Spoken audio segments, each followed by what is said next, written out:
பிற்காலத்துல காஞ்சி காமகோடி பீடத்துல பெரியவாளுக்கு முன்னால 66வது பீடாதிபதிகளா ஞான குருவாவும் அந்த லட்சுமிகாந்தன் தான் பிற்காலத்துல வரப்போறார்.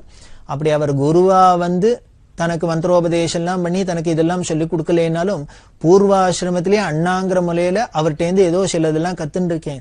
அதுல முக்கியமா நான் கத்துனது குட்டிக்கிறது எப்படின்னு கத்துனேன். நாம சுக்லாம்பரதனம் விஷ்ணு அப்படின்லாம் குட்டிக்கிறோம், பிள்ளையாருக்கெல்லாம் குட்டிக்கிறோம். குட்டின்டா நம்ம தலைக்கு வலிக்க போறதோ அப்படின்னு தான் குட்டிப்போம். அந்த லட்சுமிகாந்தன் எப்படி குட்டிப்பறான்னு, அவர் குட்டின்டாக்க பக்கத்துல இருக்கிறவாளுக்கு நங்கு நங்குன்னு சத்தம் கேட்குமா. பெரியவா சொல்றா ராகணபதி என்னாட்ட. ஸோ அப்போ அவர்கிட்டேருந்து கத்துனே குட்டின்டாக்க அப்படி சத்தம் வர அளவுக்கு குத்திக்கணும் அப்படின்னு.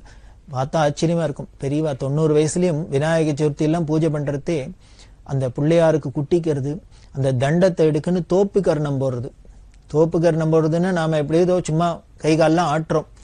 ஒரு முட்டி கீழே இடிக்க உடனே ஏந்துண்டு இன்னொரு முட்டி கீழே இடிக்க திருப்பி ஏந்துண்டு இதை மாதிரி போடணும்.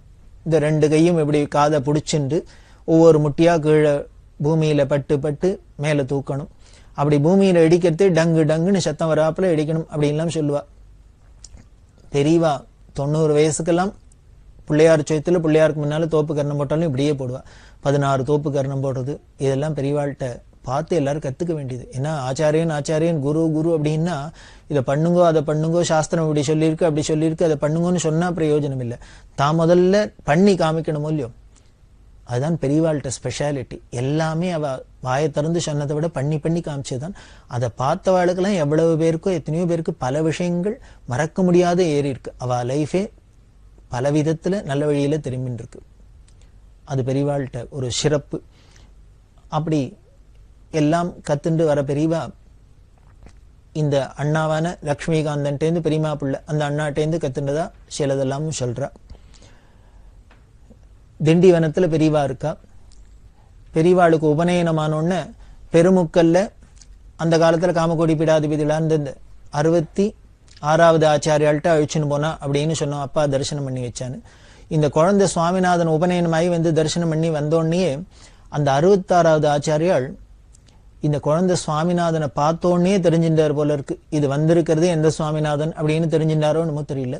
இந்த குழந்தைகிட்ட ரொம்ப பிரியமா பேசின்றார். மணிக்கணக்கா இந்த குழந்தையோட அளவிலாவிந்தார். இது எப்படி இருந்ததுன்னா மடத்துல இருக்கிறவர்களுக்கெல்லாம் ஆச்சரியமா இருந்தது. அவரோ வயசுல பெரியவர், ஆசிரமத்துல சன்னியாசி.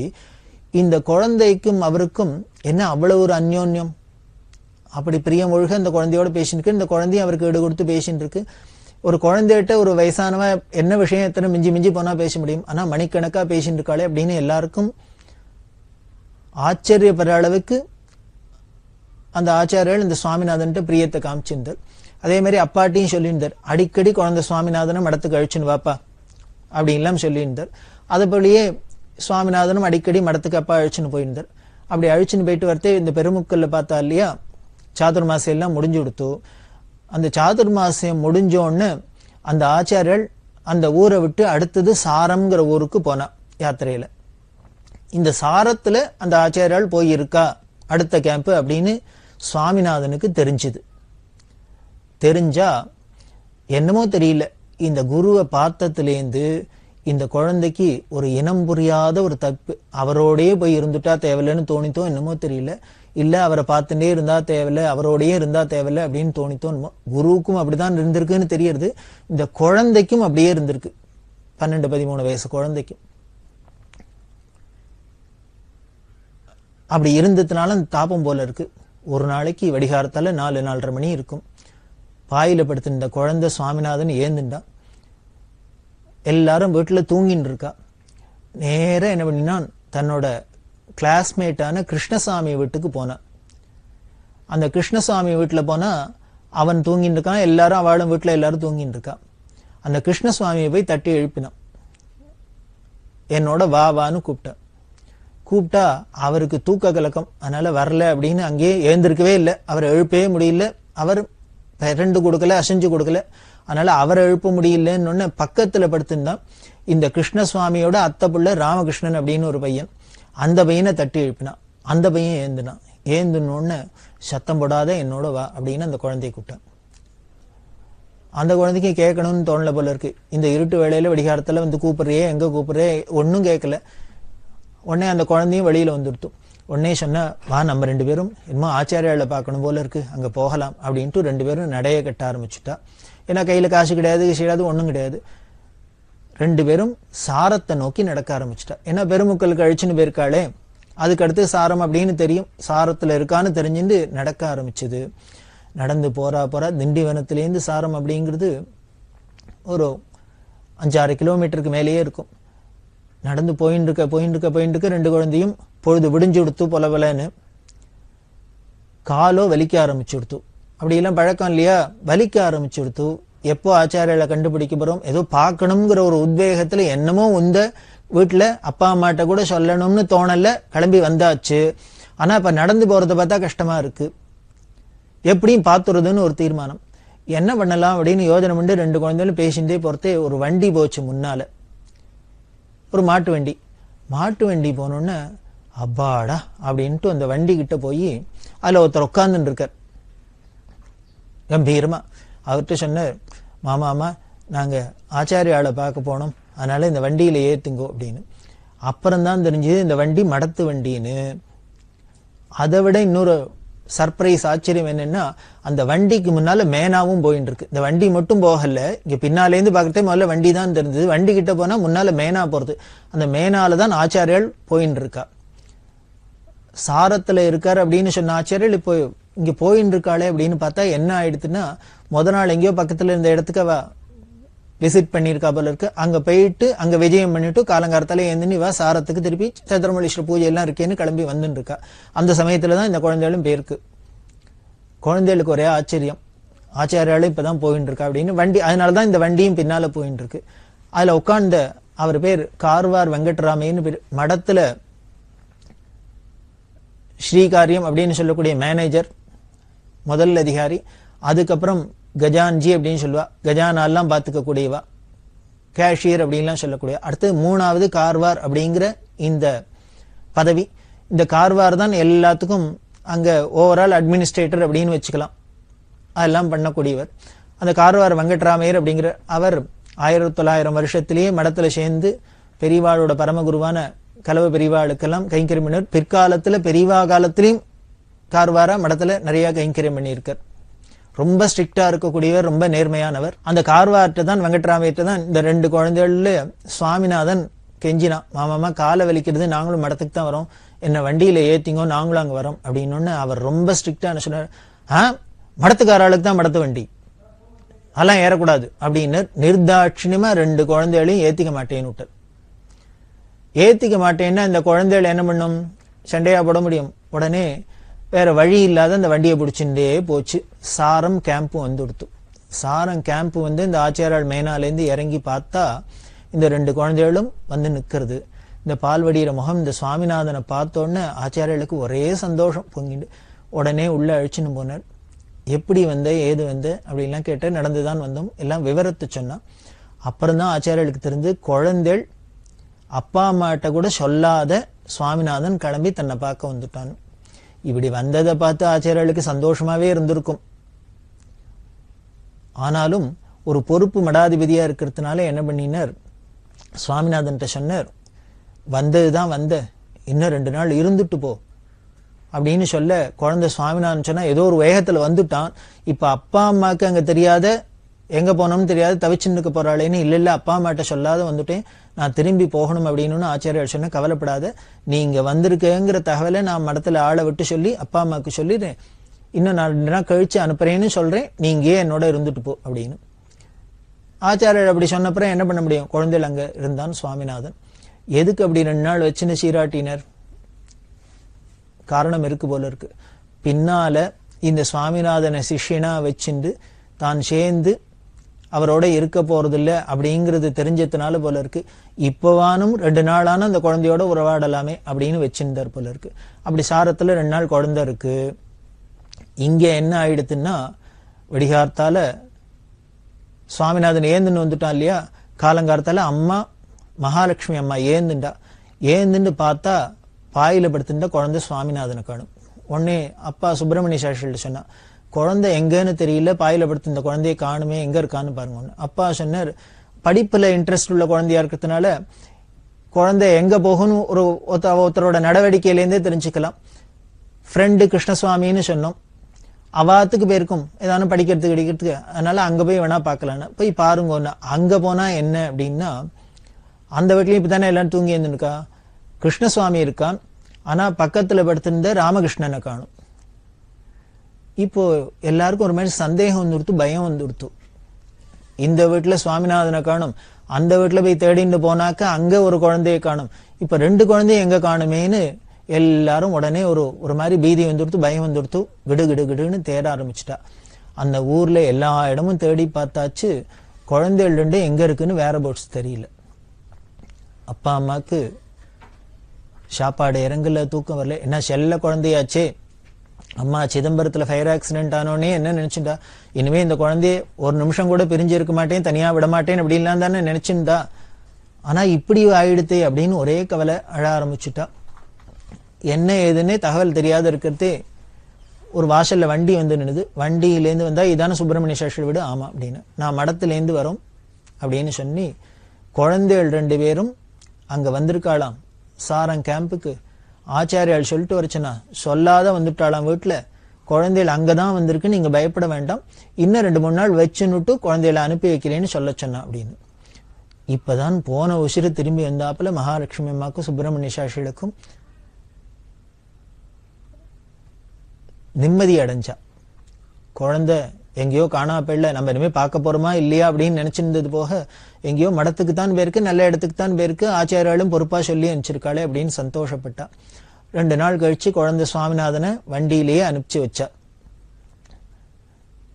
அதுல ஆச்சரியம் என்னன்னா, இங்கேருந்து போறதே கார்வார் ஏத்திக்க மாட்டேன்ட்டு, மடத்துக்காராளுக்கு தான் மடத்து வண்டி அப்படின்னு சொல்லிட்டு குழந்தைகளன் அப்படின்னு கூட பார்க்கல, நிர்தாட்சியம் ஏத்துக்க மாட்டேன். ஏன்னா அவ்வளவு நேர்மையா இருந்திருக்கா. அப்படி ஒரு சிவ சொத்து, அதை எப்படி உபயோகப்படுத்தணும், யாரா இருந்தாலும் எந்த ஒரு காலத்திலையும் ஒரு மிஸ்யூஸ் பண்ணிடப்படாது அப்படிங்கிறதுல எல்லாரும் லட்சியமா இருந்ததுனால, நேர்மையா இருந்ததுனால குழந்தைகள்னு கூட பார்க்கல, அவர் ஏத்திக்கல.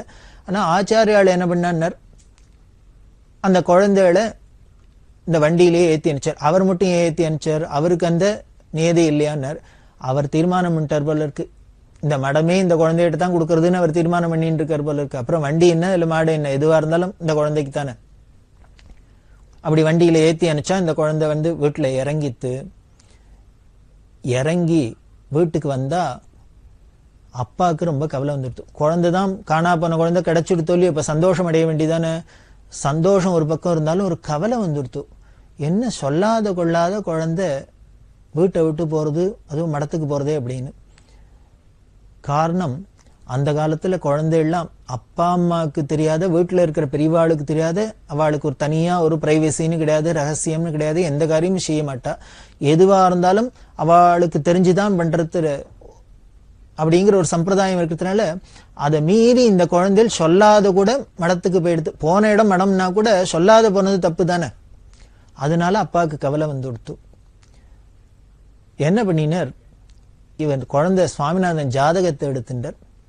முதல்ல சொன்னேனே ராமகிருஷ்ணன்கிற பையனை அழிச்சுன்னு போயிருக்கார், அவர் அந்த கிருஷ்ணசுவாமி வீட்டுல இருந்தார் அப்படின்னு. அந்த கிருஷ்ணசுவாமி சுவாமிநாதனோட கிளாஸ்மேட்னு சொன்னோம். அந்த கிருஷ்ணசுவாமியோட அப்பா வெங்கட்ராமையான்னு பேரு. அவர் திண்டிவனத்துல பெரிய பிரபலமான வக்கீல். அவர் வக்கீலோட இல்ல, ஜோசியத்துல ரொம்ப கரகண்டவர், பல சாஸ்திரங்கள்லாம் படிச்சவர், ரொம்ப பெரிய வித்வான். இவர் சுப்பிரமணிய சாஸ்திரிகளுக்கு ஃப்ரெண்டு, அப்பாவும் ஃப்ரெண்டு, பிள்ளையும் ஃப்ரெண்டு.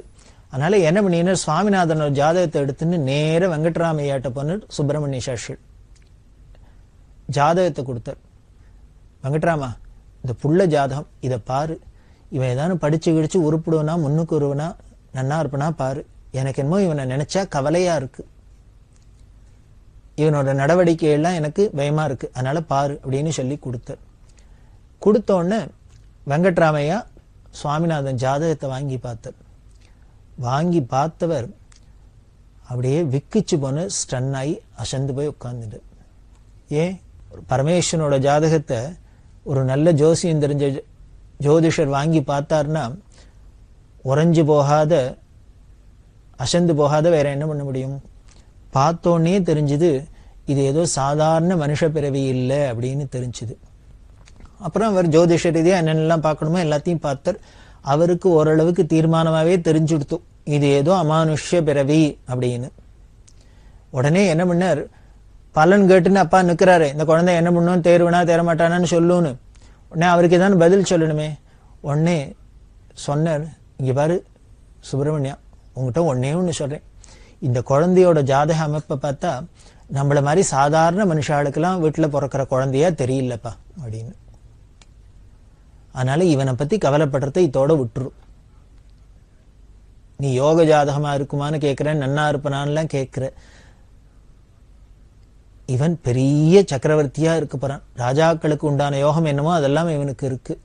அந்த அமைப்பெல்லாம் அப்படி இருக்கு. அதனால நீ இவனை பத்தி கவலைப்படுறத விட்டுடும். இது மாதிரி குழந்தைகள்லாம் நம்மள மாதிரி சாதாரண மனுஷா வீட்டுலாம் பிறக்கப்பல எனக்கு தெரியல. அப்படி ஒரு மானுஷ்யமான ஜாதகமா இருக்கு. இவனை பத்தி கவலையை விட்டுடும் அப்படின்னு மட்டும் சொன்னார். இதுக்கு மேல சொல்ல விடல போல இருக்கு. அதுதான் தேவ ரகசியம்ங்கிறது. அம்பாளுக்கு ஒரு நாமா திரோதானகரீஸ்வரி அப்படின்னு லலிதா சஹஸ்ரநாமத்துல ஒரு நாமா வருது. திரோதானம் அப்படின்னா மறைக்கிறது, திரை போட்டு மறைக்கிறது. என்ன திரைனர்? மாயத்திரை அப்படின்னு பேர். ஏன் இந்த மாயத்திரையை போடணும்னர், அந்த திரையை போட்டாதான் நாடகமே நடக்கும். எந்த ஒரு விஷயம் நடக்கணும்னாலும் அதுக்கு ஒரு திரை வேண்டிருக்கு. இந்த திரை இருந்தால் வேடிக்கை என்னென்ன, அந்த சினிமா காமிக்கிறதும் திரையில தான், அது ஆரம்பிக்கிறதுக்கு முன்னாலையும் மறைக்கிறதும் திரை தான், ஆனப்புறமும் திரை தான். எல்லாம் இந்த திரைங்கிறது ரொம்ப முக்கியமான ரோலா இருக்கு. ஆனா அம்பாள் என்ன பண்ண, இந்த சிருஷ்டியில உலகத்துல இப்ப ஏற்பட்ட அண்டச்சராச்சரங்களை படைச்சு அதுல இத்தனை ஜீவராசிகளை படைச்சு எவ்வளவு இத்தனை விதமான குணங்கள்லாம் படைச்சு இவ்வளவு ருச்சிகள்லாம் படைச்சு என்னென்னலாம் நடக்கிறது, எத்தனை வேடிக்கை நடக்கிறது உலகத்துல. நல்லதும் நடக்கிறது, கெட்டதும் நடக்கிறது, எவ்வளவோ விஷயங்கள்லாம் நடந்துட்டு இருக்கு. இது அத்தனையும் அம்பாளுக்கு லீல விளையாட்டு அப்படின்னு சொல்றா. அந்த விளையாட்டெல்லாம் நடக்கணும் அப்படின்னா, இத்தனை காரியம் நடக்கணும்னா அந்த மாயைங்கிற தரை இருந்தால்தான். இந்த மாயைன்னா அஜ்ஞானம்னு பேரு. நமக்கு எல்லாருக்குமே ஒரு அந்த அஜ்ஞானம்ங்கிற மாயத்தரை இருக்கு. தியாக பிரம்மம் பாடுறாரே திருப்பதியில, பெருமாளை பார்த்து எப்படி பாடின, தெரதீயகராதா நாலோனி அப்படிங்கிற. தெரதீயகராதானா அவ கதையில சொல்றா, ஐயர்வாள் அங்க திருப்பதிக்கு போயிருக்கிறதே பெருமாள்கிட்ட திரை போட்டுருந்தது, ரொம்ப நேரம் காத்திருந்து நல்லா திரையை திறக்கப்படாதான்னு பாடினார் அப்படின்னு. அப்படி எல்லாம் ஒண்ணும் இல்லை. ஏன்னா அந்த பாட்டிலேயே தெரியுது, நாலோனி அப்படிங்கிற இந்த திரையை விளக்கப்படாதா எனக்குள்ள இருக்கிற அது என்னென்ன மதமத்சரமனும் அகங்காரம் ஈகோ அப்படிங்கிற மாயெல்லாம் எனக்குள்ள பொந்துன்னு இருக்கே, அந்த திரையை விளக்கு. அந்த திரை விலகினாதான் ஒன்னை பார்க்க முடியும். ஆத்மஸ்வரூபமா இருக்கிற உள்ளுக்குள்ள அந்தரியாமையா இருக்கிற ஒன்னை உணரணும்னா இந்த மாயத்திரையெல்லாம் போகணும். இதைத்தான் லலிதா சஹஸ்ரநாமம் சொல்றது. இந்த அஜ்ஞானம்ங்கிற திரையை போடுறதும் அவதான், திரோதானகரீஸ்வரி. ஆனால் இந்த திரையை விலக்கி சத்தியத்தை காமிச்சு கொடுத்து ஞான ஒளியை கொடுக்கறதும் அவளே தான் அப்படின்னு என்ன சொல்றதுன்னு சதாசிவ அனுகிரகதா அப்படின்னு சொல்றது. திரையை போடுறதும் அவள் தான், திரையை விளக்குறதும் அவள் தான். ஒரே ஆள் தான் அப்படி பண்ணுவாள். ஆமாம், நாமளே தான் வீட்டையும் பூட்டின்னு போறோம், நாமளே தான் திருப்பி வந்து திறக்கிறோம், நாமளே தான் லைட்டையும் போடுறோம், நாமளே தான் லைட்டையும் அணைக்கிறோம். இப்படி பண்றாப்புல தான் நம்மளும் பண்ணி இந்த லீலையை பண்ணிட்டு இருக்கா. அது மாதிரி அந்த மாயத்திரையில என்ன பண்ணுவோன்னு அம்பாள் எந்தெந்த சமயத்துல என்னென்ன விஷயம் வெளியில வரலாமோ தெரியலாமோ, என்ன நடக்கலாமோ என்ன நடக்கக்கூடாதோ அதுக்கு ஏத்தாப்புல தான் எல்லாமே சூழ்நிலையிலேருந்து எல்லா மூமெண்ட்லாம் இருக்கும். அது மாதிரி இங்கேயும் என்னாச்சுன்னு, அப்பா சுப்பிரமணிய சாஸ்திரில வந்து சுவாமிநாதன் ஜாதகத்தை காமிச்சா கூட அந்த வெங்கட்ராமையா அதுக்கு மேல இது அவதார புருஷன் அப்படி இப்படின்லாம் சொல்ல முடியுமா வைக்கல. இது என்னமோ நம்ம வீட்டுலாம் பிறக்கிற குழந்தையா தெரியல, ஒரு அமானுஷ்ய ஜாதகமா தெரியுது, இதுக்கு பெரிய யோக ஜாதகமா தெரியுது அப்படி எல்லாம் சொன்னார். இது வெறும் யோக ஜாதகமா என்ன, யோகீஸ்வர ஜாதகம். ராஜாதி ராஜாக்கள்லாம் இந்த பாதத்துல தானே வந்து விழப்போறா, விழுந்துட்டு இருக்கா. அப்பேற்பட்ட ஒரு ஜாதகம். அதை சொல்லாத சொல்ல முடியுமா அவர் பலன் சொன்னார். அதுக்கப்புறம் அவர் பார்த்தார், குழந்தை சுவாமிநாதன் அழைச்சின்னு வர சொன்னார். சுவாமிநாதனும் வந்தோன்னு சுவாமிநாதன்கிட்ட சொன்னார் வெங்கட்ராமையா, கொல்லையில போய் கால அலமிண்டு வா, நீ கால அலமிண்டு ஒரு சொம்புல தீர்த்தமும் எடுத்துன்னு வா அப்படின்னு சொன்னார். இந்த வெங்கட்ராமையா சொன்னபடியே குழந்தை சுவாமிநாதன் அவா விட்டு புழக்கடைக்கு போனார், கால அலமிண்டார், ஒரு சொம்புல தீர்த்தத்தை கொண்டு வந்தார். அந்த குழந்தை கொண்டு வந்து வெங்கட்ராமையாட்ட கொடுத்தோன்னு அந்த குழந்தைய அப்படி மேல உட்காத்தி வச்சார். இந்த வெங்கட்ராமையா அந்த குழந்தை காலில் இந்த தீர்த்தத்தை விட்டு நின்னா அலம்பினர். சுத்தமா கழுவிட்டு தன்னோட மேல் வஸ்திரத்தினால காலை தொடச்சுட்டு குழந்தைய காலை நீட்டுன்னர். அப்பா சுப்பிரமணிய சாஸ்திரிக்கும் புரியல, குழந்தை சுவாமிநாதனுக்கும் புரியல. ஏன்னா அப்பா வயசுக்காரர் வெங்கட்ராமையா, அவர் என்னடான்னா என்னமோ நம்மள கால அலமிண்டு வாங்குறார். அது சரி, உடனே தீர்த்தம் கொண்டு வானார். கொண்டு வந்து கொடுத்தா தன்னை மேல உட்காத்தி வச்சு இவர் கீழே உட்காந்துட்டு தன்னோட காலை அலம்பி வஸ்திரத்தால தொடச்சு காலையை நீட்டுன்னா வயசுல பெரியவாளுக்கு முன்னால எப்படி காலை நீட்டுறது? எப்படி ஒரு மரியாதை எல்லாம் இருந்த காலம் அப்படின்லாம் முன்னாலேருந்து பார்த்துட்டு இருக்கோம். அதனால குழந்தை சங்கோஜப்பட்டது. காமின்னர் பெரியவா சொல்றா, அது உத்தரவும் கேட்டாகணும். உடனே குழந்தை அப்படி பிஞ்சு பாதத்தை தூக்கி நீட்டினோன்னு இந்த வெங்கட்ராமையா அப்படி உத்து பார்த்தார். பாதத்தை பார்த்தாரோ இல்லையோ, எதை கண்டாரோ தெரியல, பொல பொல பொல பொலன்னு கண்ணையும் தண்ணி வர ஆரம்பிச்சுடுத்து. அப்படியே பாதத்தை பிடிச்சுன்னு பிசாத இருந்து அப்படி இருக்கிறதே குழந்தை சுவாமிநாதனுக்கு ஒரு மாதிரி நளியறது சங்கோஜமா இருக்கு. ஏன்னா வயசுல பெரியவர் நம்ம பாதத்தை பிடிச்சுட்டு இருக்காருன்னு.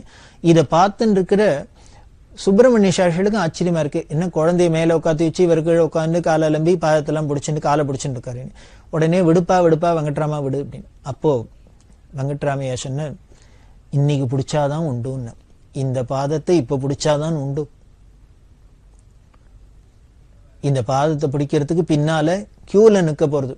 அந்த பாதத்துக்கு பிடிக்கிறதுக்கும் பாத பூஜை பண்றதுக்கும் பாத சமர்ப்பணம் பண்றதுக்கும் பாத தரிசனத்துக்கும் ஆயிரக்கணக்கான பேர் உலகமே வந்து காத்துன்னு இருக்க போறது.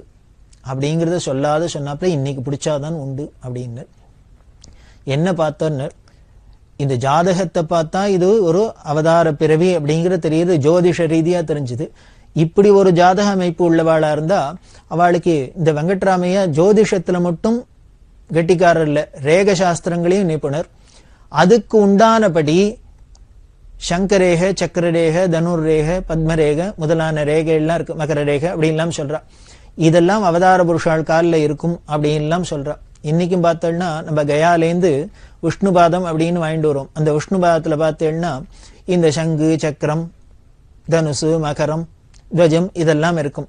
ராஜாக்களுக்கு, இன்னும் ஞானிகளுக்கு, அவதார புருஷாளுக்கெல்லாம் என்னென்ன இருக்குமோ அந்த லட்சணத்துக்கு உண்டான ரேகையெல்லாம் அதுல இருக்கும் அப்படின்னு சொல்லப்படுறது. அது இருக்கான்னு பார்த்தார். இத ஜாதகத்தை பார்த்தா அவதார புருஷன்னு தெரியுது அப்படின்னா அதுக்கு உண்டானபடி டேலி ஆகணும். இந்த ரேக சாஸ்திரப்படியும் இதுக்கு அந்த ரேகை எல்லாம் இருக்கணுமேங்கிறதுக்காக தான் கால் அலமின்னு வர சொன்னார். ஏன்னா கால் அழுக்கா இருக்குங்கிறதுனால அலமின்னு வர சொன்னார். ஏன் சொம்புல கொண்டு வர சொல்லி தான் அலமினார்? அந்த புழக்கடையிலேருந்து உள்ளுக்குள்ள வரத்துக்குள்ளே ஏதான அழுக்கு ஒட்டின்னு இருக்கும், அது தெரியாத மறைச்சிடணும் ரேகை. அதனாலதான் இவரை உட்காத்தி வச்சு தானே அலம்பி தொடச்சு பார்த்தர். அப்படி குழந்தை சுவாமிநாதன் காலை தூக்கி காமிச்சானோ இல்லையோ எல்லாத்தையும் காமிச்சுட்டாரு போல இருக்கு. அந்த ரேகைகள்லாம் சங்கரேகை, சக்கரரேகை, தனுர்ரேகை, மகர ரேகை, பத்மரேகை எல்லாத்தையும் பார்த்துட்டு தான் இவர் சொன்னார், இந்த காலம் இன்னைக்கு பிடிச்சாதான் உண்டு, இப்போ பிடிச்சாதான் உண்டு அப்படின்னு. அன்னைக்கு வெங்கட்ராமையா பாதத்தை பூஜை பண்ணி அலம்பி பிடிச்சி ஆரம்பிச்சு வச்சுதான் போல இருக்கு. நல்ல ராசியான கை. அதுக்கப்புறம் 87 வருஷம் உலகம் அந்த பாத சேவைக்கும் அந்த பாத பூஜைக்கும் தான் ஏங்கின்றிருக்கு. இன்னைக்கும் வீட்டுக்கு வீடு எல்லாரும் என்ன ஏங்குறான்னு, பெரியவா பாதுகை கிடைக்காதா, பெரியவா பாதுகை கிடைக்காதா அப்படின்னு ஏங்குறா. அந்த பாதம் இல்லை, அந்த பாதத்துல போட்டு எடுத்து செருப்பான அந்த பாதுகைக்கே அவ்வளவு பெருமை.